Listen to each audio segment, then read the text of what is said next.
Well, welcome to another Workshop Wednesday, all about casual conversations for serious workflows, brought to you by schoolbookkeeping.com, which is where you can keep learning QuickBooks your way, however you see fit. How are you, Rachel?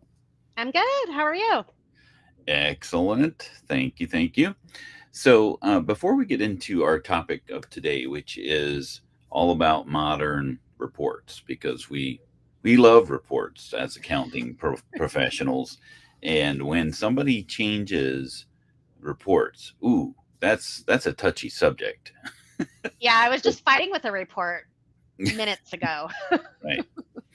So, we'll get into that in a minute, but I wanted to talk a little bit about a I don't know how to describe it, but we've been talking about your Intuit login and how uh, your Intuit accounting professionals are you know susceptible to logins being compromised, and when that Yeah. happens, especially in the QuickBooks Online space, that is that's the center of a spider web for bad actors that are out there. Now I'm not talking like Matthew McConaughey bad actors. I'm talking about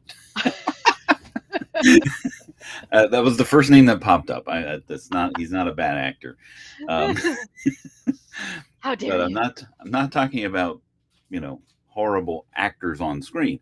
I'm talking about bad actors, hackers, Right. people who are looking to take advantage of um, people who are susceptible to providing getting their login compromised. And we had talked, Yeah. And hacking is always usually gone in through yeah, the username and that way. I've yeah, recently learned.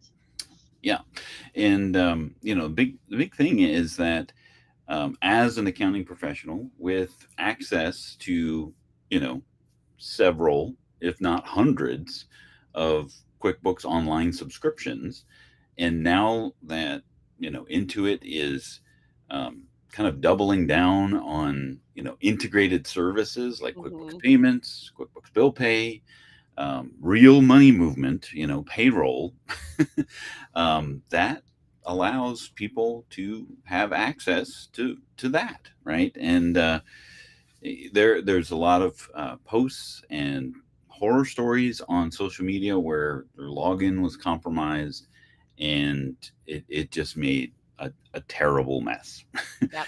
And last weekend, or last Friday, on the unofficial QuickBooks accounting podcast, which I'm a special guest host, I guess, is with Alicia Katz Pollock, we had a very good discussion about security, and the login security.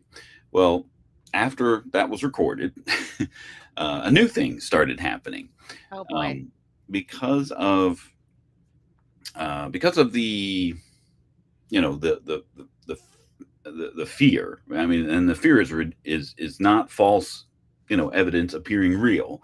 This is a real thing, where people have posted that they have their login has been compromised, and it's such a headache. And the unfortunately, the Intuit stance is, well, you should be more careful, Right. right? Now let me make sure I understand clearly. So are you referring to um business owner users of QuickBooks Online or accountant users that may be dealing with multiple QuickBooks files? Well, both, right? Both. Okay. Anyone that has a login to a QuickBooks Online subscription is susceptible, right? Okay. Because So, even accountant users, we have one login and we go into QuickBooks Online. mhm. We then have access to many different QBO files, but I'm guessing if me, a QBO online accountant, not advanced user, has their login compromised, that person may have access to all the different QBO files that I do. Yeah, yeah, I mean, that's a and total nightmare. oh yeah, and now recently QuickBooks has put as part of their in the know updates is that QuickBooks Bill Pay, the free one, is already included in all QuickBooks Online subscriptions. So, you know, I hope I'm not giving bad actors some ideas, but hey, if they if they access an accountant's login who has access to you know 50 different QuickBooks Online subscriptions that now have a free bill pay service already enabled or Yep. half enabled. It's not the accountant or the somebody needs to fill out the rest of the information. But assuming that that is already set up or activated, somebody could go pretty much down your client list and go, okay, I'm going to create myself as a vendor and I'm going to send myself $999 because $1,000 is a felony. Yeah. And and they'll just do that down the list, and now they've got $500,000 essentially coming to them out of their clients, right? Only because they were able to get into a login, right? Yep. So it's very paramount for an accounting professional to make sure that their login is secure, Yep. right? So after all of this, issues were brought up of people being, and there is a login vulnerability uh, for people to be able to reset some of that contact information, the email, phone number, by forging documents, because the only thing that you need to be able to reset that, if you don't have it, is the email, the contact information, which you pretty much make available on your website, right? Yeah. As as an accountant, and a government ID, right? Ugh. And and you know, there's been a whole business of falsifying documents, And right? you're saying somebody could take those things to Intuit and potentially reset your password. Yeah, they can. Well, they can reset the contact information, the email address or Right. phone Right. number that the codes go to, the Right. MFA codes, and that's what we want Yeah. to talk about is the changes there, because that leads into the new sky is falling panic du jour, right? Um, revolving around the multi-factor authentication, right? So there's this new thing called a passkey, and we have a blog article about what the passkeys does, and we talk about it on the unofficial QuickBooks Accountant podcast, which will be coming out probably either this week or next. So look forward to that. But um, if they have those two pieces of information, even just the email address, which is pretty much available, it's easy. And then all they have to do is go in and provide a government form of ID identification Oh, to be able to goodness. prove who they are as you, and then they change the email, right? So Wait, so now you're all those, saying they can even present a falsified ID because it's not like they're zooming with you, right, looking at you and verifying that yeah, the ID is you. right. Because they do that with Amazon, just FYI. Mm, If you're an Amazon accountant going in that way. But anyway, yeah. So Intuit doesn't do that. Bad. right. So really, something really should change, because I was like, well, what's the problem, right? So, um, but on banks, right? So if you've forgotten your password, and it's on a bank, you have to provide some other information in order Right. to go through the That's process right. of resetting your password Yeah, or don't they updating need your contact. two forms or something like that? They need, Well, usually they'll ask for something that is account related, like your debit card number or your yeah, what you would have from a statement, or right. And if it were you really have, yours, you would right. have those things It's just readily not available. it's just not contact information that might be readily available. It is something about the account. So like if Intuit asked the company ID, or something, last four of the EIN, or Yeah, something that would be a little bit more, um, another layer of, unfortunately for people doing it, is another layer of complexity. it Oh, I is, gotta but I mean, I it see. I would gladly do that. I would have thought they would at least ask for a company ID. no, no. No, the only thing, like, when like, if you don't have access to the email address, like your office manager, for example, set up your payments account because you delegated that to an employee, and then they leave the company, so now you don't have access to that Right. email address. Yeah. The only way to do that is to reset that email address, and all you have to provide is the email address, the old email address, the new email address that you want it to, and then a form of identification. Now, I don't know, because even when I worked there, I didn't even know, what they do after they get that to confirm that you are who you say you are. But again, data mining is a real thing, right? The dark web Yeah. is a It real thing. is. It is. Data Although I feel breaches like I'm a are step a real ahead though thing. because I use an unknown email address as Right. my what's on my That, website and things like that. So, yeah, but I can see how maybe some not as tech savvy folks don't. right. And oh my gosh, that's a nightmare. Yeah, I mean, I remember when, in QuickBooks Online Accountant, I was one of the first four agents to support QuickBooks Online Accountant when it first came out. And the main thing that it was solving for was to separate accountants from using their client's login. Right.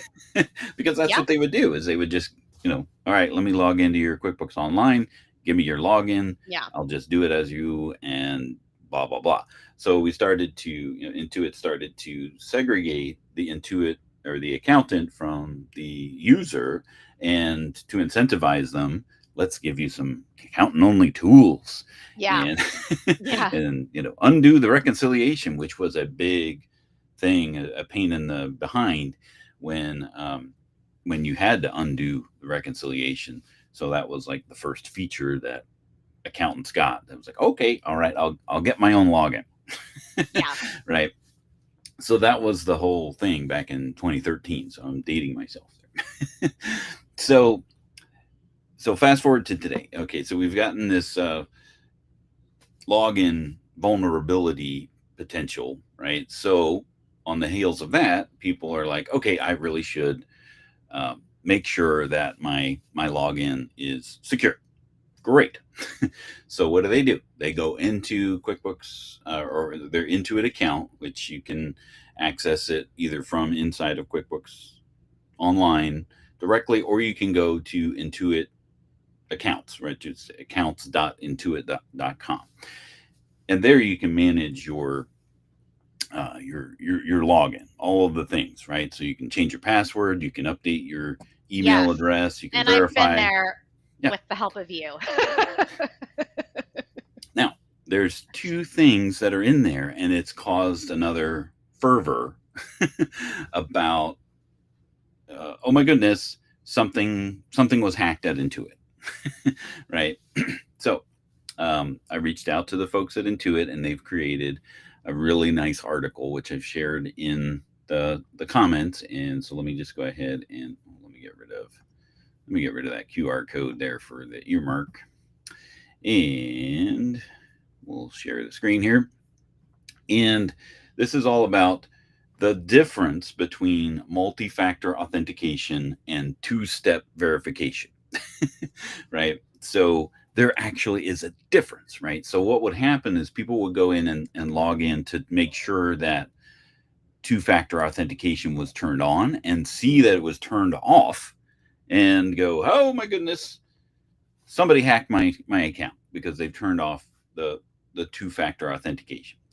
The end result of multi-factor authentication and two-step verification is the same. When you sign in, you get a code. We've all seen that. Uh-huh. You get a code, six-digit code, sent either to your email or your phone number, right? But when you sign in to QuickBooks or the account, oh, excuse me, I'm getting all choked up. When you sign in to QuickBooks or Intuit, your Intuit account, and check that preference, there are two things in there, and one is multi-factor authentication and set up two-step verification, right? So this article here explains very nicely the difference between the two, right? So multi-factor authentication, and it's really hard to read because they decided to put it in a lighter colored font here. But multi-factor authentication is not optional, right? You will always get a code when you log in for the first time on something, right? So when something is new, you will get a code to verify who you are, Yeah. and that will either come to your email or your phone, right? So this is a mandatory feature. You don't have the ability to turn this on or off, right? And are you saying that's usually always in the beginning setup? Yeah. With things? Yeah. So I get this a lot because, as someone who lives and works in a fifth wheel, I am always, next week we'll go to Chicago. And so I'm going to sign in to QuickBooks Online, and it's going to detect that I'm signing in from Chicago, not from Michigan anymore. And so it will ask me for a code, right? You may have, daily purges of your internet cookies and temporary internet files, which will basically the next day, right? You sign into QuickBooks Online, it appears as if you're signing in for the first time. Yeah. So that's falling into the bucket of multi-factor authentication, right? Okay. So anytime that you are doing something new to Intuit, with Intuit by signing in, it will ask you and send you the code. Two-step verification is something optional, right? And that is something that you have to set up and turn that on. But that basically means that every time that you sign in, you want to get that code, regardless of whether you've done it before or not, right? Got So it. that is a setting that you can turn on, right? And by default, it's turned off, right? So people may be getting these codes due to multi-factor authentication because they are doing something new at Intuit for the first time, whether it's a new day, a new location, a new login, a new whatever, right? Or sometimes I am even in the same Google Chrome profile, but I'm going back and forth between my desktop and laptop, and oftentimes it'll make me redo the whole thing again. Every time I do a conversion, even though I've signed in on the same damn computer. Yeah. Right. It asks me to prove who I am. And that's multi-factor authentication, not the two-step verification. Right. So this article and this community post here is really nice explanation of the two. They even have a nice video from some Intuit folks embedded in here to talk about what it is. And then on top of that, there is this new sign-in option called a Passkey, right? And as we talk about on the unofficial QuickBooks Accountant podcast, passkeys actually are designed to replace both your password and that multi-factor authentication code that you get, right? But that's a browser thing, though, isn't it? It is a computer thing and an Intuit server thing. So basically, the way we explained it is like war games, like where you need two different keys in order to launch the nuclear weapons, right? So that's what it is. There's something that you have on your machine or your mobile device, and there's something that Intuit has, and then they get matched. And then that allows you to get in. Oh, that's actually how that works. Okay. I always actually thought it was at the browser level, but shows how much I know. Right.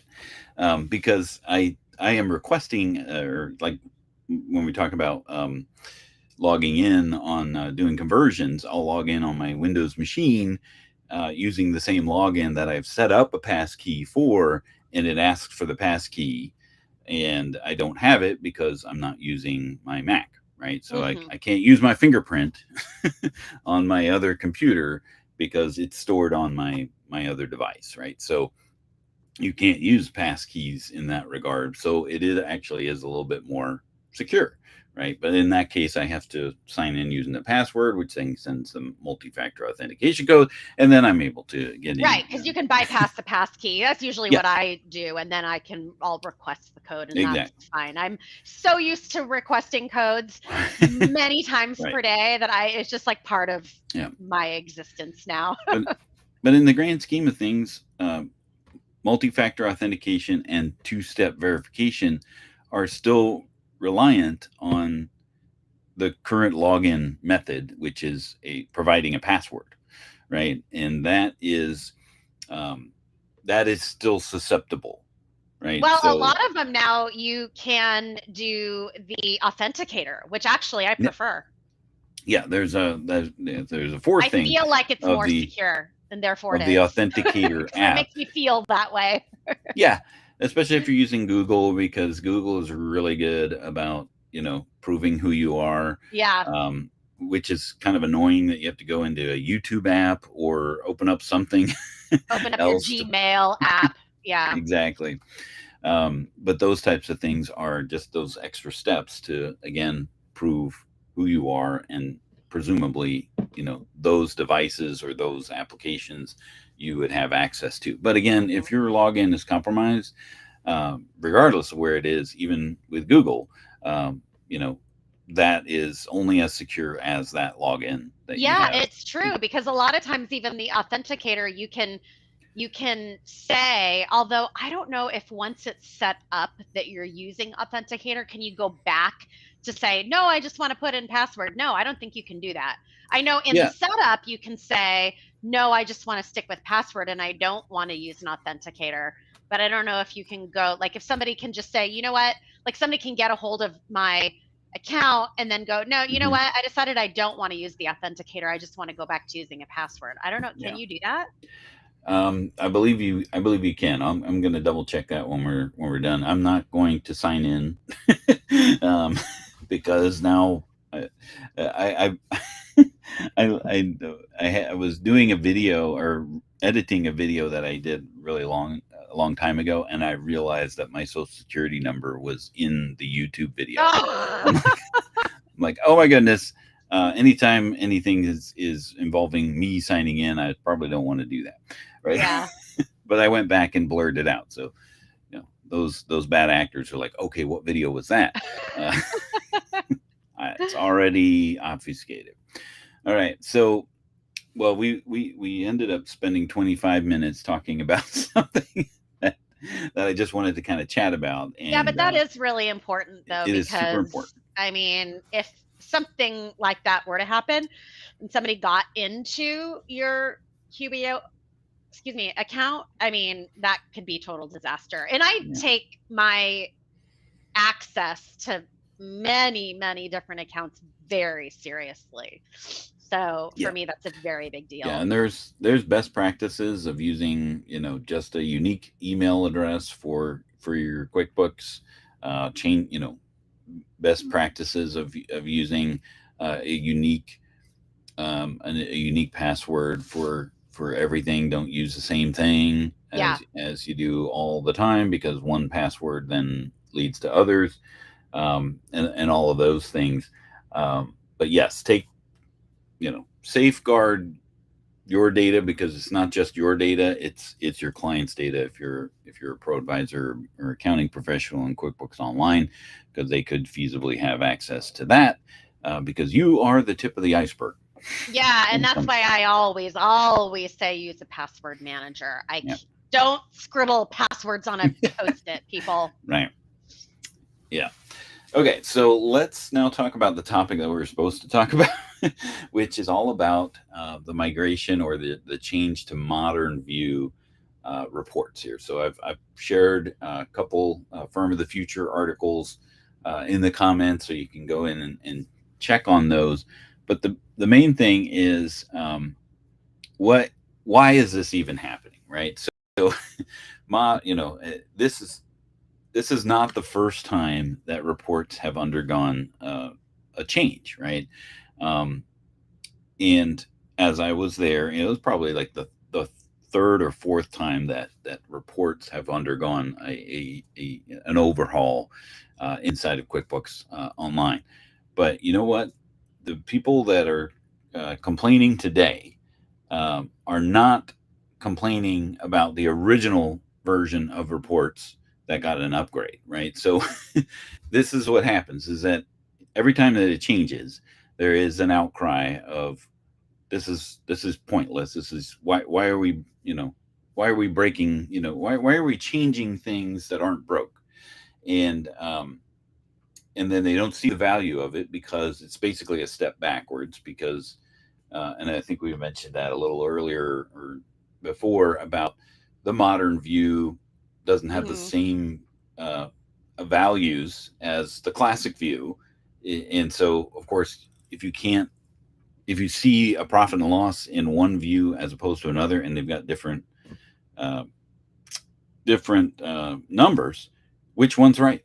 Like, how do you Yeah. know, right? Like, that Well, is a I can already huge. see some of the little descriptions underneath advanced, and I'm Mhm. like, what? That's crazy. Yeah. So the big thing, and the whole reason of why this change is happening to begin with, is because um, large reports um, can't be run, right? So like Hmm. inevitably every year we would get around tax time we would get accountants calling in to Intuit, and I'm trying to run a general ledger report, which is basically every transaction Hmm. in their QuickBooks, and it stops, right, and they can't even send it to Excel. So the workaround was, okay, you got to send it to you got to do a shorter time period and send that to Excel, do another time period, send Ah, that to Excel, and then, and that was the typical response that I got when, yeah, like, that's the ugh, worst thing ever. right? Because here's the thing about QuickBooks Online, there is no way to purge old data, right? So as you're entering in QuickBooks Online, data into QuickBooks Online, it's just getting bigger and bigger and bigger and bigger. There is no condense, right, or purge off old information like there is in desktop. So they have to make things bigger, right? Like it's just kind of like what you do with computers when you fill them up with pictures, right? You don't Hmm. go through and go and delete old pictures, right? You just get another computer or another hard drive or whatever, right? So that's the same thing that's happening with data inside of QuickBooks Online, is that we're just trying to there. I keep saying we like I still work there. Um, Intuit is trying to make it more usable, right? So when you are running a really large report, um, the classic reports would either stop, right, and it would just say load more at the bottom, and then you'd load more, and eventually you get to a point where it's like, I'm out of room, right? It's Like I so don't, frustrating. right? So modern reports are solving that, right? So the speed of which reports are being run, regardless of the amount of data, modern reports are answering that. And while they're at it, they are basically unlocking a lot of things that accountants and bookkeepers and power users of QuickBooks have been asking for a long time, right? Really? Because I'm looking at that list, not in advance, but just in the regular, Hmm. and I don't care about those things. Okay, the reason I say that is because it's not doing anything that like I really would need. You know Hmm. what I mean? It's not giving me a custom report, which is what I really want more than anything. Yep. And I would still have to use some kind of external app if I didn't have advanced for spreadsheet sync.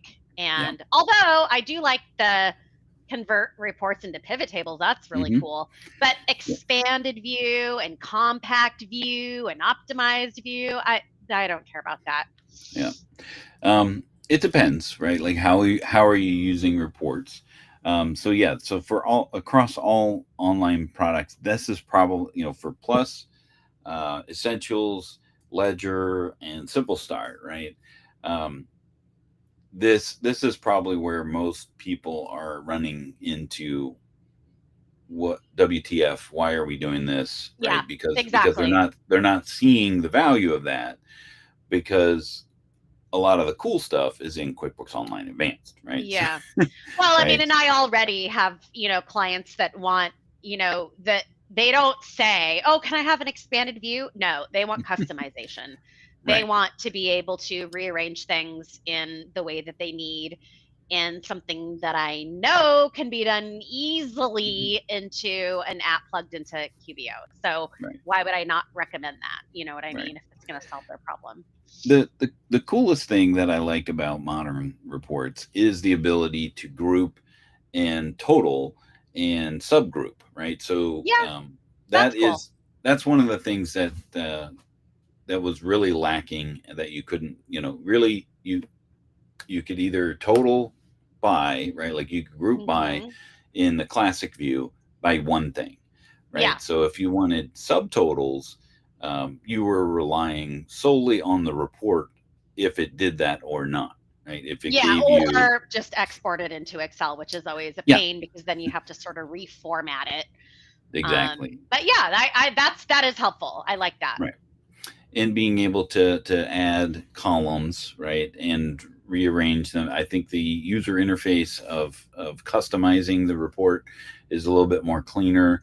And because you will have, especially in advanced, in advanced, you're going to have a lot more customization or column options. Now, that being said, the columns aren't always usable, right? So Mm, just like any report that's inside of QuickBooks, it really depends on what side of the transaction you're looking at, of whether that's even usable, right? So um, probably the easiest example is this. This is a desktop thing, but there is a column in desktop called source name, right? Which, if you are looking at the line item detail of transactions, source name will always be blank, because the source is the the source. It's the it's the actual name, right?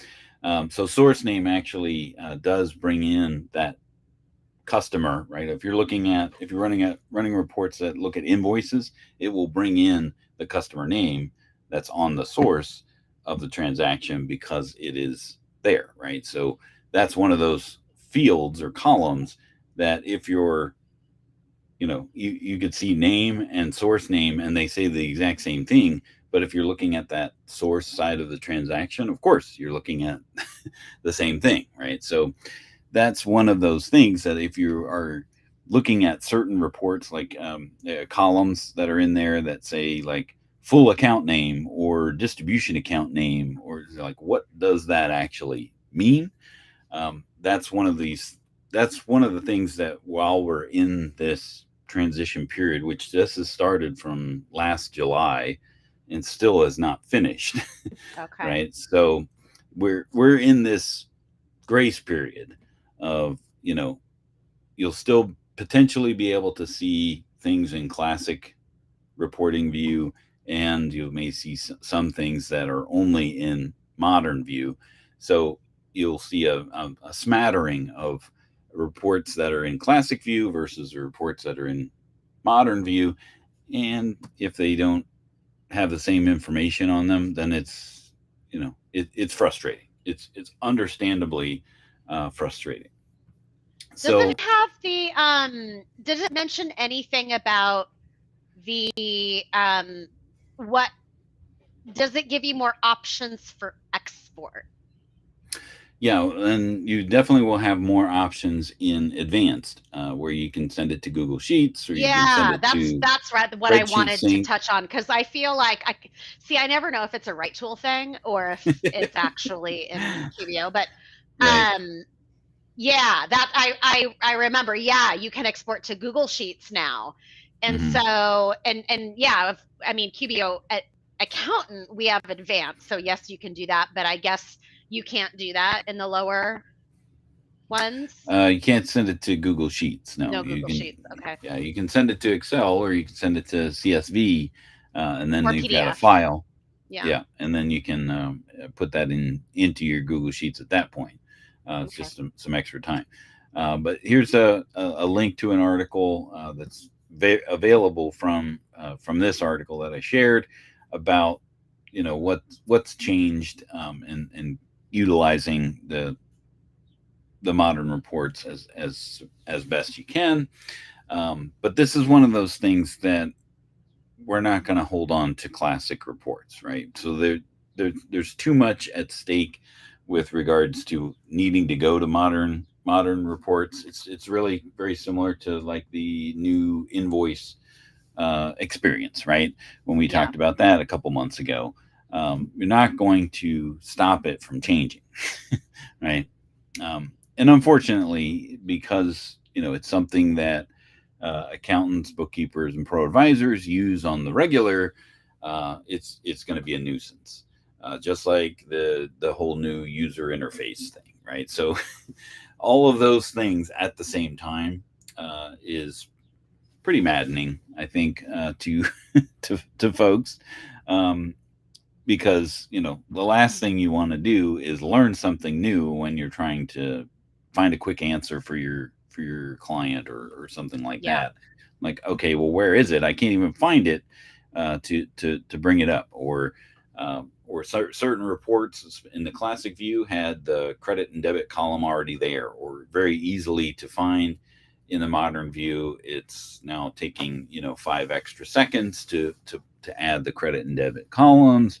That would drive Hector Garcia bonkers, right? Because Yeah. it's But, all about saving precious seconds with Hector. yeah, if all else fails, I mean, and if it doesn't do what you like, it's QuickBooks Online and you can Mhm. always plug in, something different. And that's why I love it because, Yep. you don't have to do all the things inside QBO if you don't want to. Yep. Yep. There's plenty of reporting add-ons that you can Hmm. use or integrate into your QuickBooks to that that wouldn't change at the same rate as account Yeah. as Intuit would at their mercy, right? So And some of these, you can do managerial accounting, which I'm in the middle of right now. And ah it is very complex. Yeah, and that's certain things you can't do in QuickBooks Online reporting, mhm, even in fancy advanced. yeah. So So, what do you think about anybody that's watching? What do you think about the new modern reports? Do you like them? Use them? Tell us some successes. Tell Intuit the things that are that are needed. They do respond to feedback. They've just got a lot of people to talk to, right, or or to listen, right. So there's millions of people that are putting in feedback.